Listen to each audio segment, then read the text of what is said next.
저봐, 전설의 월스트리트 퇴물이래. 이제는 길거리에서 이상한 옷이나 팔고 다닌대. 매서운 겨울바람이 휘몰아치는 맨해튼 거리.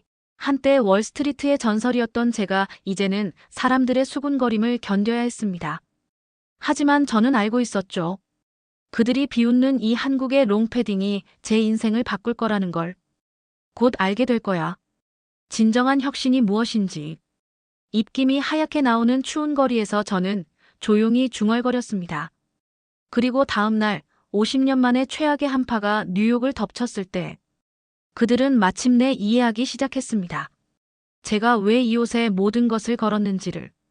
잠시만요. 1초 구독, 좋아요는 제게 큰 힘이 됩니다. 안녕하세요. 전 전직 월스트리트 펀드 매니저 마이클입니다. 제가 어떻게 모든 것을 잃고 한국의 기술 하나로 다시 일어설 수 있었는지 지금부터 들려드리겠습니다. 뉴욕 맨해튼의 화려한 고층 빌딩들이 아침 햇살에 반짝이고 있었습니다. 평소와 다름없이 출근하는 날이었지만 왠지 모를 불안감이 가슴 한켠을 짓누르고 있었습니다. 월스트리트에서 20년 최고의 펀드 매니저로 불리며 수많은 투자자들의 믿음을 받아온 저는 그날도 여느 때처럼 리서치 보고서를 검토하고 있었습니다. 갑자기 회의실로 호출을 받았을 때만 해도 또 다른 큰 프로젝트가 시작되는구나 생각했습니다. 하지만 회의실 분위기는 심상치 않았습니다. 저의 후배이자 최대 라이벌인 스티브가 프레젠테이션을 시작했습니다. 마이클, 당신의 투자 방식은 이제 구식이에요. 인공지능이 인간의 한계를 뛰어넘을 시대가 왔습니다. 우리 회사도 변화해야 해요. 저는 고개를 절레절레 흔들며 반박했습니다. 인공지능이 사람의 직관과 경험을 대체할 순 없어. 20년간 시장을 보며 체득한 감각, 고객과의 신뢰관계, 이런 것들은 기계가 할 수 없는 일이라고. 회의실은 순식간에 두 파로 나뉘어 격렬한 토론이 이어졌습니다.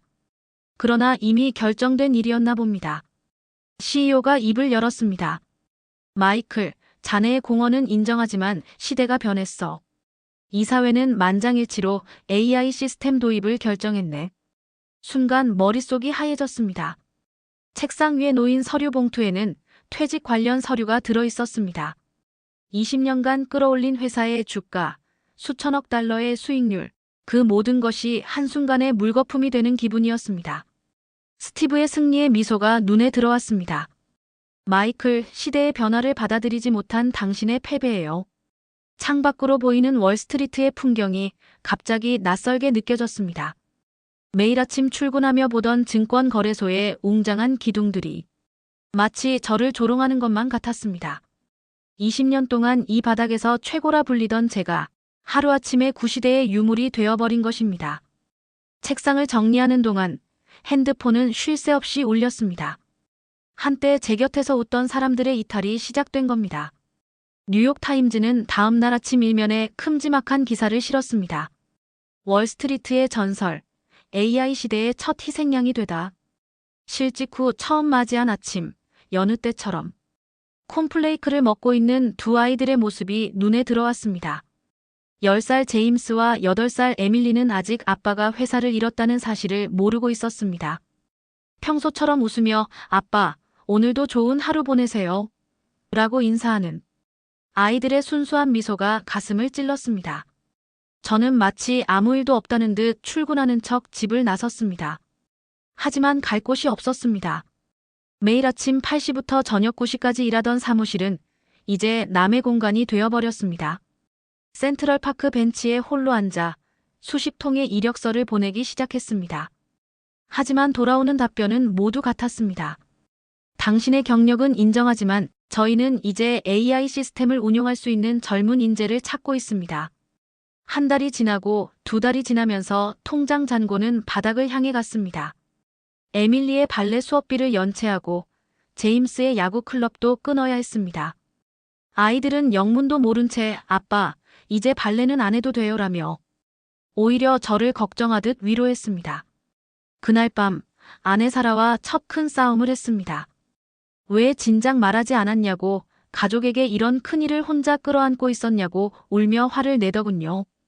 맨해튼의 고급 펜트하우스 월세를 더 이상 감당할 수 없다고 말했을 때 사라의 눈빛이 흔들렸습니다.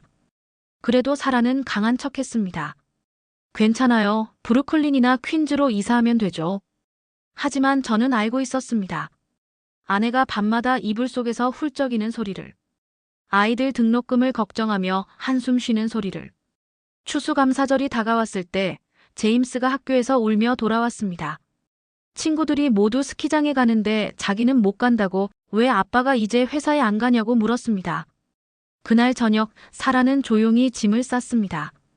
아이들과 함께 시카고에 있는 그녀의 부모님 댁으로 잠시 가겠다고 했습니다.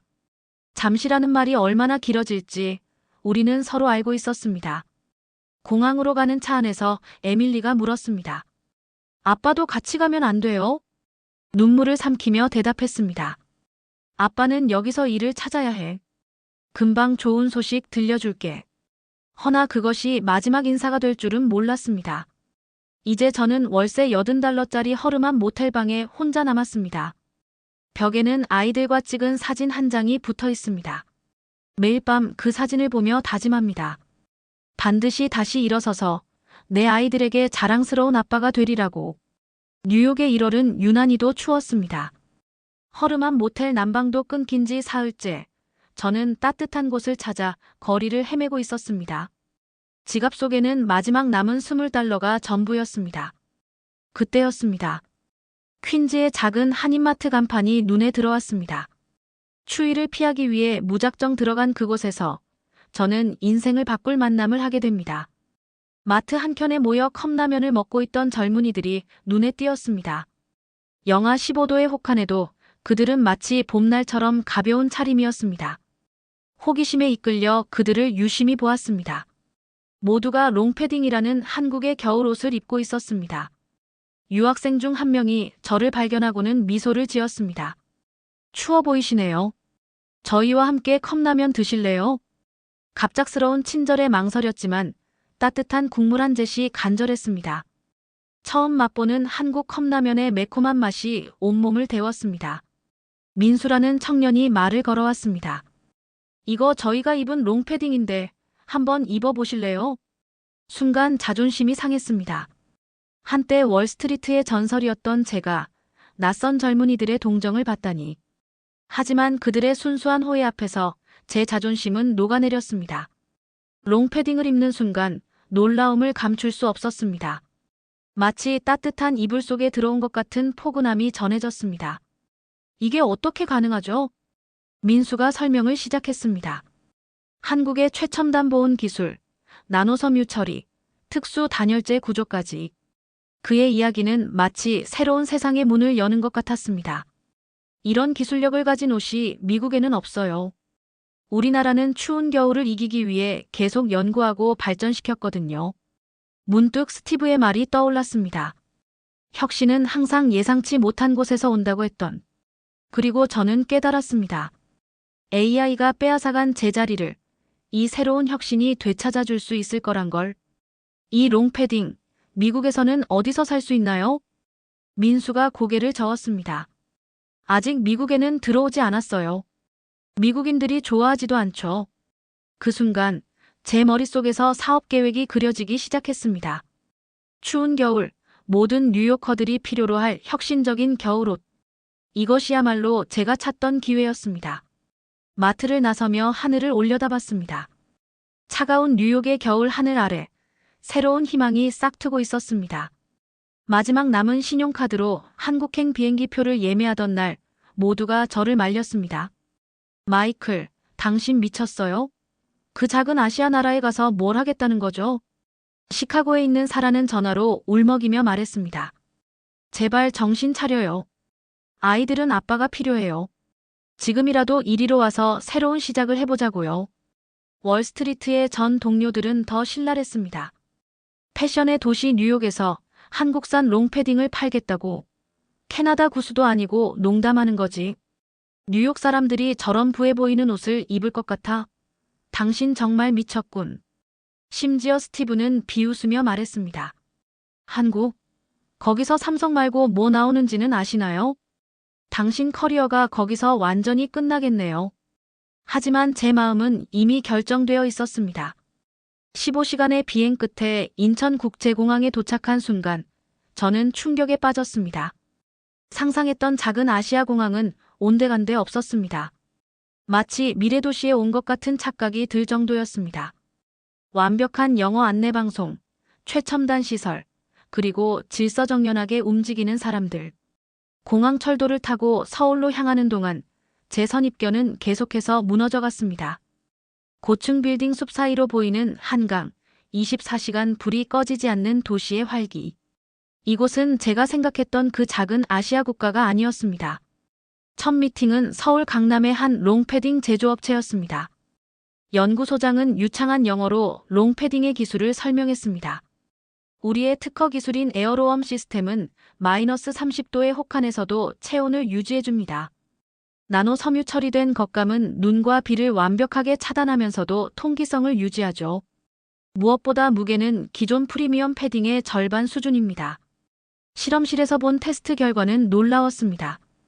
영하 20도의 극저온 챔버에서도 내부 온도는 영상 18도를 유지했습니다. 더욱 놀라운 것은 가격 경쟁력이었습니다.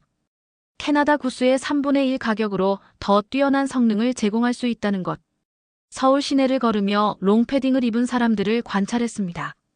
비즈니스맨부터 학생, 노인까지 모든 연령대가 자연스럽게 롱패딩을 입고 있었습니다. 특히 인상적이었던 것은 스타일링의 다양성이었습니다. 정장에도 캐주얼에도 자연스럽게 어울리는 세련된 디자인. 뉴욕의 패션 피플들이 걱정하던 부해 보인다는 단점은 찾아볼 수 없었습니다. 저는 서울에서의 마지막 날 명동의 한 카페에서 사라에게 이메일을 썼습니다. 여보, 나 드디어 찾았어. 우리가 다시 시작할 수 있는 기회를. 이곳에서 본 것들은 우리가 알던 모든 걸 뛰어넘어. 롱패딩은 단순한 옷이 아닌 혁신 그 자체야. 뉴욕의 모든 사람들이 비웃어도 좋아. 곧 그들이 얼마나 틀렸는지 보여줄 테니. 창밖으로 롱패딩을 입은 사람들의 행렬이 이어졌습니다. 그들의 모습에서 저는 뉴욕의 미래를 보았습니다. 한국에서 돌아온 다음 날, 저는 20년간 회사에서 동고동락했던 제 부하였던 스티브를 찾아갔습니다. 스티브, 자네가 날 AI로 몰아냈지만 이번만큼은 도와줄 거라 믿어. 이건 정말 대단한 기회야. 한때 제가 발탁하고 가르쳤던 후배였기에 그를 믿었습니다. 스티브는 관심 있게 제 사업 계획을 들었고 투자를 약속했습니다. 형님, 제가 어떻게 잊을 수 있겠습니까? 예정도 있고 이 사업도 충분히 가능성 있어 보이네요. 저는 그를 믿고 한국 제조사와의 모든 미팅 자료와 기술 명세서를 공유했습니다. 하지만 일주일 후 청천벽력 같은 소식이 들려왔습니다. 스티브는 자신이 운영하는 투자사를 통해 중국의 의류 공장과 계약을 맺었던 것입니다. 마이클, 비즈니스는 비즈니스입니다. 당신의 아이디어는 좋았지만 우리는 더 저렴한 공급처가 필요했죠. 20년 지기가 던진 배신의 칼날이 가슴을 파고들었습니다. 그들은 한국의 기술력을 모방한 저가 제품을 시장에 쏟아내기 시작했습니다. 백화점 바이어들은 이제 제 제안을 들으려고도 하지 않았습니다. 이미 스티브 씨와 계약했습니다. 그쪽은 대기업이고 가격도 훨씬 저렴하더군요. 창고에 쌓여있는 5,000장의 롱패딩을 바라보며 쓴웃음이 났습니다. 평생을 바쳐 일했던 회사에서도 쫓겨났고 마지막으로 믿었던 후배에게도 배신당했습니다. 나이 50에 모든 것을 잃은 것 같았습니다. 그러던 어느 날 밤, 폭설이 내리는 거리에서 한 노숙자 할아버지를 만났습니다. 죄송하지만 몇 시간만이라도 따뜻한 곳에서 쉬었다 가면 안 될까요? 할아버지의 모습에서 저의 미래가 보였습니다.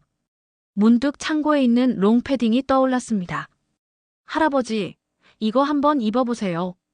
그의 눈에서 눈물이 흘렀습니다. 이렇게 따뜻한 옷은 처음이네. 정말 고맙소. 그 순간 제 머릿속에서 무언가가 번뜩였습니다. 화려한 백화점이나 수익을 좇는 것이 아닌 진정으로 이 옷이 필요한 사람들을 돕는 것.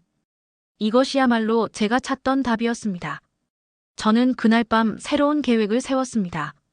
이제는 더 이상 돈이나 성공을 위해서가 아닌 추위에 고통받는 이들을 위한 따뜻한 패딩 프로젝트를 시작하기로 한 것입니다. 얼마가 지났을까 지인으로부터 연락이 왔습니다. 제 영상이 유튜브에 있다는 것이었죠. 그날 밤 지나가던 유튜버가 저를 찍었고 그 영상은 폭발적인 반응을 얻었습니다. 전직 월스트리트 펀드 매니저의 따뜻한 나눔 영상은 하룻밤 300만 뷰를 돌파했습니다. 댓글에는 수많은 사연이 달렸습니다. 우리 아버지도 월스트리트에서 30년 일하시다 은퇴하셨는데 이 영상을 보고 오셨어요. 저도 노숙자분들께 도움을 주고 싶은데 그 패딩은 어디서 구할 수 있나요? CNN까지 연락이 왔습니다. 새벽 뉴스에서 제 이야기를 다루고 싶다고 했습니다. 방송에서 저는 한국 롱패딩의 우수성과 따뜻한 패딩 프로젝트의 취지를 설명했습니다. 그리고 놀라운 일이 벌어졌습니다. 뉴욕시의 한 의원이 연락해왔습니다. 마이클 씨, 우리 시에도 매년 겨울 노숙자 동사 문제가 심각합니다. 함께 일해보고 싶습니다. 시에서 1000장의 롱패딩을 주문했습니다. 노숙자 보호소에 보급하기 위해서였습니다. 스티브의 중국산 저가 패딩은 혹한에 전혀 도움이 되지 않았기 때문입니다. 소문은 빠르게 퍼져나갔습니다. 보스턴, 시카고, 디트로이트 등 추운 도시들에서 연락이 왔습니다. 각 도시의 노숙자 보호단체들이 한국 롱패딩의 성능에 주목한 것입니다. 창고에 있던 5000장의 롱패딩은 순식간에 품절되었습니다. 더 놀라운 것은 그 과정에서 일반 소비자들의 관심도 폭발적으로 늘어났다는 점입니다. 노숙자분들이 입어도 저렇게 따뜻하다면 우리 아이 학교 겨울 점퍼로도 퍼펙트겠네요. 디자인도 깔끔하고 가격도 합리적이에요. 어디서 살 수 있나요? 시카고에 사는 사라가 전화를 걸어왔습니다. 마이클, TV에서 봤어요. 당신이 이런 일을 하고 있었다니. 아이들도 전화기 너머로 소리쳤습니다. 아빠, 정말 자랑스러워요. 우리도 그 따뜻한 패딩 입고 싶어요. 눈물이 멈추지 않았습니다. 실패자라고 생각했던 제가 처음으로 아이들에게 자랑스러운 아버지가 된 것입니다. 한판은 계속되었지만 이제 뉴욕의 거리에는 롱패딩을 입은 노숙자들의 모습이 보이기 시작했습니다. 지하철역에서 만난 한 노숙자는 말했습니다. 처음으로 겨울이 두렵지 않아요. 이 패딩 덕분에 살았습니다. 사업가로서의 성공보다 더 큰 보람을 느꼈습니다. 이제는 돈이 아닌 사람을 따뜻하게 하는 일을 하고 있다는 사실이, 그리고 그것이 제 인생의 진정한 터닝포인트가 될 줄은 몰랐습니다. 바로 그때였습니다. 기상청에서 긴급 뉴스가 발표되었습니다. 50년 만에 최강 한파가 미국 동부를 강타할 것이라는 예보였습니다. 영하 30도까지 떨어질 것으로 예상되는 살인적인 추위. 도시는 대혼란에 빠졌습니다. 백화점의 고가 패딩들은 순식간에 매진되었고 스티브의 중국산 저가 패딩도 날개 돋친 듯 팔려나갔습니다. 하지만 이틀 뒤 충격적인 소식이 전해졌습니다. 중국산 저가 패딩을 입고 있던 3명의 노숙자가 저체온증으로 병원에 실려간 것입니다. 스티브의 회사는 즉각 리콜을 발표했지만 이미 늦었습니다. 뉴스에서는 연일 저가 패딩의 위험성을 경고했습니다. 그때 놀라운 일이 벌어졌습니다. 따뜻한 패딩 프로젝트를 통해 한국 롱패딩을 받았던 노숙자들이 하나둘 인터뷰에 나선 것입니다. 영하 30도에도 이 패딩 하나로 버틸 수 있었습니다. 처음으로 따뜻한 겨울을 보내고 있어요. CNN은 특집 프로그램을 제작했습니다. 한국의 기술이 바꾸는 뉴욕의 겨울이라는 제목의 다큐멘터리였습니다. 여기에 빌 게이츠 재단에서 연락이 왔습니다. 마이클 씨, 우리도 이 프로젝트에 동참하고 싶습니다. 재단에서는 미국 전역의 노숙자 보호소에 10만 장의 롱패딩을 기부하겠다고 했습니다. 이 소식이 전해지자 월스트리트 저널은 일면 특집 기사를 실었습니다. AI에 밀려난 월가의 전설, 한국 기술로 인생 역전. 스티브의 회사 주가는 폭락했고 투자자들은 등을 돌렸습니다. 반면 제 회사로는 주문이 밀려들었습니다. 더 이상 창고에서 일하지 않아도 됐습니다. 맨해튼 5번가에 새 사무실을 열었고 직원도 50명으로 늘었습니다. 놀랍게도 첫 번째 직원으로 지원한 것은 스티브의 동생이었습니다. 형님의 진정성을 이제야 알겠습니다. 저도 동참하고 싶습니다. 한국의 제조사는 미국 현지 공장 설립을 결정했습니다. 더 많은 일자리가 생기고 더 많은 사람들이 따뜻해질 수 있도록. 특히 재미있는 변화는 뉴욕의 상류층 사이에서 일어났습니다. 처음에는 난 절대 저런 볼륨 큰 패딩은 입지 않아요라며 코웃음 치던 패션 에디터들이 한파를 겪으며 하나둘 롱패딩을 구매하기 시작했습니다. 뉴욕 패션 위크에서는 놀라운 광경이 펼쳐졌습니다. 영하 30도의 한파 속 유명 패션 블로거들과 인플루언서들이 일제히 롱패딩을 입고 나타난 것입니다. 더 이상 춥다고 패션을 포기할 필요가 없어요. 이 롱패딩으로 따뜻함과 스타일 모두를 잡았죠. 보그 매거진의 수석 에디터는 인터뷰에서 고백했습니다. 20년간 패션계에 있으면서 이런 옷은 처음이에요. 편하게 입었다가 벗지를 못하겠어요. 이제 제 캐시미어 코트는 옷장 속에만 있네요. 메디슨 애비뉴의 명품 매장들이 먼저 연락해왔습니다. 저희 매장에서도 롱패딩을 판매하고 싶습니다. 특히 눈에 띄는 건 센트럴파크 주변의 변화였습니다. 아침 조깅하는 사람들, 애견인들, 유모차 끄는 부모들. 모두가 롱패딩을 입고 있었습니다. 이게 한국 거라고요? 놀랍네요. 이제 겨울 산책이 기다려질 정도예요. 월스트리트의 투자은행가들 사이에서는 새로운 트렌드가 시작됐습니다. 검은색 정장에 한국 롱패딩을 매치하는 게 이번 시즌 머스트 해브 아이템이에요. 심지어 버버리, 구찌 같은 럭셔리 브랜드들이 협업을 제안해왔습니다. 하지만 저는 거절했습니다. 이미 완벽한 이 롱패딩의 사치스러운 브랜드 로고는 필요 없었으니까요. 타임즈 스퀘어의 대형 전광판에는 롱패딩을 입은 뉴요커들의 밝은 모습이 비춰졌습니다. 5년이 지난 지금 저는 뉴욕 증시에서 회사의 상장을 앞두고 있습니다. 사라와 아이들도 다시 돌아왔고 우리는 이전보다 더 행복한 가정을 이루고 있습니다. 연간 매출 5억 달러의 기업으로 성장했지만 제게 가장 소중한 것은 매년 수익의 30%를 노숙자 지원에 기부하는 것입니다. 오늘도 전국 각지에서 따뜻한 쉼터가 문을 열고 있습니다. 특히 감동적인 것은 스티브와의 재회였습니다. 그는 진심 어린 사과와 함께 새로운 제안을 했습니다. 형님, 제가 잘못했습니다. 이제는 저도 돈이 아닌 따뜻한 마음으로 사업을 하고 싶습니다. 저는 그를 K-웜스 재단의 이사로 임명했습니다. 이제 그는 저와 함께 전국의 노숙자 지원 프로그램을 이끌고 있습니다. 지난 겨울, 뜻밖의 손님이 찾아왔습니다. 한국에서 롱패딩을 만드는 기술자분들이었습니다. 그들은 제게 깊은 감동을 전해주었습니다. 마이클 씨 덕분에 우리의 기술이 세계에서 인정받게 되었습니다. 감사합니다. 저는 고개를 숙였습니다. 제가 감사드려야죠. 여러분의 따뜻한 기술이 제 인생을 바꾸었으니까요. 백악관에서도 연락이 왔습니다. 대통령이 직접 따뜻한 미국 만들기 프로젝트의 대사로 저를 임명하고 싶다고 합니다. 하지만 제게 가장 큰 보상은 따로 있습니다. 매일 아침 출근길, 롱패딩을 입고 활기차게 거리를 걸어가는 사람들의 모습, 그리고 더 이상 추위에 떨지 않아도 되는 노숙자들의 미소. 이것이야말로 제가 꿈꾸던 진정한 성공이었습니다. AI에 밀려 모든 것을 잃었던 그때, 한국의 따뜻한 기술이 제게 새로운 삶을 선물했습니다. 이제는 제가 그 따뜻함을 더 많은 사람들에게 전하고 있습니다. 인생은 참 신비롭습니다. 때로는 가장 어두운 순간이 가장 밝은 빛의 시작일 수 있다는 것을. 그리고 진정한 성공은 숫자가 아닌 따뜻한 마음에서 시작된다는 것을. 이것이 바로 제가 한국의 롱패딩에서 배운 가장 소중한 교훈입니다. 기술은 차갑지만 그것을 따뜻하게 만드는 건 결국 사람의 마음입니다. 한국의 기술이 제게 가르쳐준 가장 큰 교훈입니다. 마이클은 이제 매년 수익의 30%를 홈리스 지원에 기부하고 있습니다.